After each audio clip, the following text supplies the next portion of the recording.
Yes, Generals, how's everyone doing? I hope you guys are well. Welcome back to General Scene TV and welcome back to another episode of General Talks.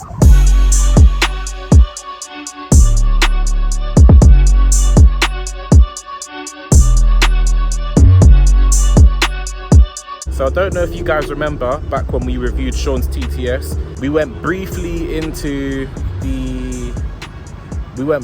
into a couple subjects. But obviously we didn't have time to cram all of it into one video. So we've done a little part 2 and we've covered a couple subjects that you guys may be interested in. And we have a couple bonus bloopers in store for you guys as well from when we did review the car. So yeah, hope you guys enjoyed this video. Remember, if you do like this video, to subscribe to the channel, smash that like button, drop a comment and smash that share button. Alright, cool. So yeah, boom, we're here. I had brain freeze and this ain't gonna be in a video. And cold days. Feel like you had ice cream. Oh,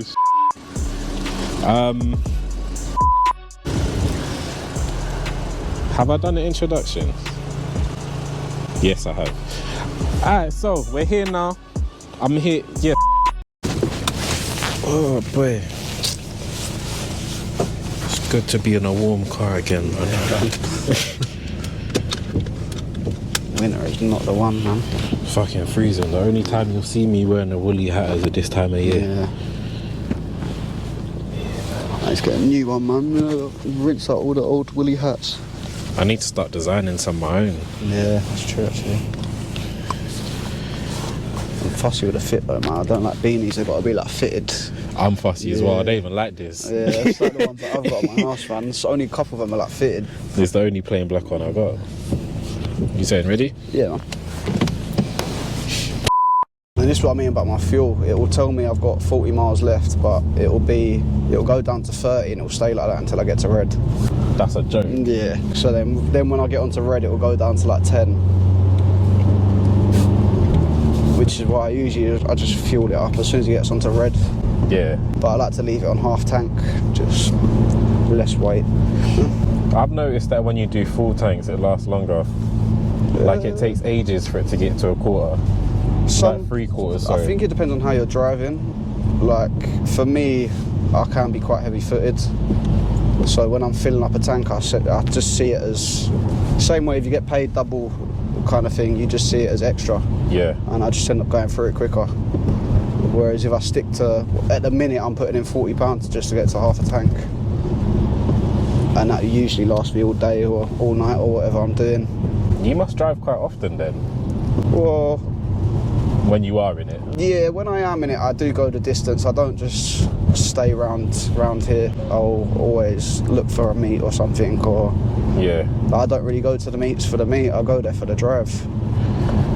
The drive is usually better than the meet itself. Yeah, that's usually what I just end up going for, is going on a nice little convoy of a couple other cars and just having fun, rather than driving 10 minutes down the road for traffic feds to come rolling in and trying to give out section 59s. Yeah, there's been a lot of that recently, hasn't there? Yeah, especially obviously the known crud and lot. Everyone will know Valley about Park. that. Yeah. That's It's the mad rundown though. on. It's mad. Every time you went there, something happened. Yeah. At first it was really good, crashes, someone getting run over. Yeah. When I was last there was a bike and it must have flew off into about 10 people. Oh, serious? Yeah. I didn't know about that. I saw one of this guy's legs. Oh, the guy with his shin snapped, innit? His shin snapped in half. Yeah, that was disgusting. Was he there? No, I see a video of it. That was somehow absolutely nasty. That video got put around everywhere. I hope he's alright though. Yeah, for real. It's like the other day, a guy got drifted into at a car meet. Is it? And yeah, it just makes you think, like, I've been going car meets now for what, 4 or 5 years? Yeah. So I know where to park and where not to park, or where to stand or where not to stand. It should be logic. It's common sense. But I felt sorry for the guy. Like, it wasn't a professional drifter that went into him or anything like that. It was just someone that thought, oh, let me put my 1 Series around a roundabout. Yeah. And come straight into his car. And you just think people don't come to a car meet to get their car driven into. No, kind of or thing. to get run over. Yeah, like you don't go there for that. But it just goes to show if things aren't done properly, things like that can happen. And the things that we do drive are dangerous.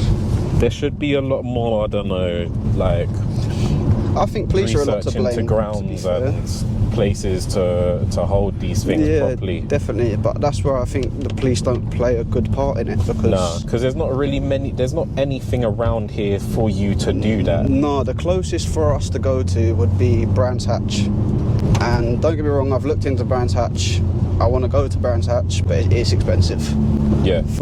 If you want to go something like how we go out every week or something like that, if you wanted to go Brands Hatch every week, you're paying like $130 each time. Yeah. And that all adds up, plus fuel, plus repairs. Whereas driving down the dual carriageway, you ain't got to pay for it. Yeah, no, it's true. It's true. They don't really care enough anyway, like when think about all the other stuff that's going on over there. That's the thing, because there's a lot of history to it. Yes, it's just a minority. Yeah, there's a lot of history to it. Like obviously, a lot of people have petitioned for tracks to be set up and things like that, like back in the day, and nothing's been done, so it's just stayed the same. But they then wonder why people go out and do these things. But it's like most people say, this is our hobby. It is. It's a lifestyle. Yeah. This is the same as your dad going and playing golf every weekend. Yeah, it's true. It's no different. Yeah. There's dangers in everything and anything. I feel like society definitely looks down upon car enthusiasts. Yeah. Heavily. 100%, because they just think we're all boy racers and I'm going to put my foot down at 3 o'clock past the school. Yeah. Kind of thing. Whereas, don't get me wrong, everyone has their moments, but within a lot of us, there's a time and a place, innit? There is, and I think that is a learning curve as well. Yeah. I think it's more of a thing of you experience certain things and you see certain things, so you know not to do it. No, 100%. We learn from our mistakes. Exactly. I've definitely made a lot of them. I'm sure I can speak for everyone else. 100%. But a lot of what people actually fail to realise is that the majority of car enthusiasts actually look after their cars more than the average person. Yeah, and that is the scary thing, because although yes, our cars might be loud, our cars might be quick, but your 1.2 Polo is near enough about to fall apart.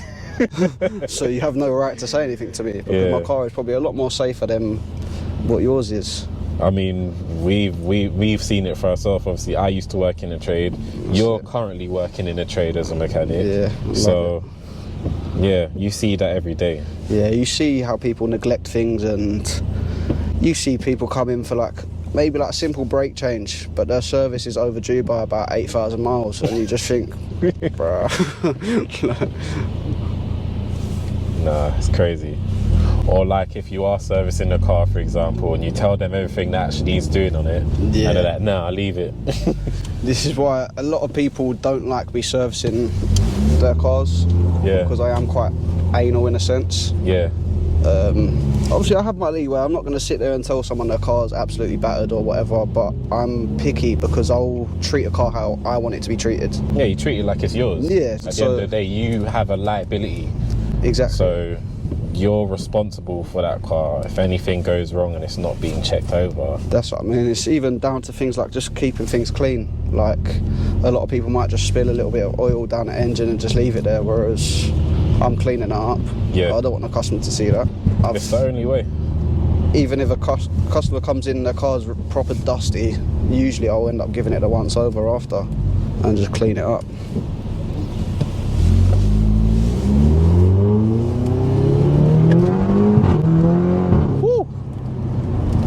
Is the valves open? Yeah. Everything should be wide open. So you'll see I can just put her down. That puts down though. It does. It doesn't, obviously the camera doesn't give you that kind of perspective. Yeah. But the feeling you get inside, I think it's where it's so light, you just feel like it's shooting off. I mean, considering the weather as well. Yeah, that's the best thing. When I sorted out the four-wheel drive on this, it was a rainy day. Yeah. So as soon as I took it out and I was left the traction on, and I wasn't seeing any traction come up whatsoever, and I was just so surprised. yes guys, so that's about it for the video for today. I hope you guys did enjoy it. Let me know what you guys think about some of those topics that we covered in the discussions. It'll be interesting to know you guys' opinions and just to get a little debate or maybe a couple of ideas of your own going. But for now, I'm gonna call that a day. Thank you for watching General Scene TV. I've been Kyrus of the General. Love.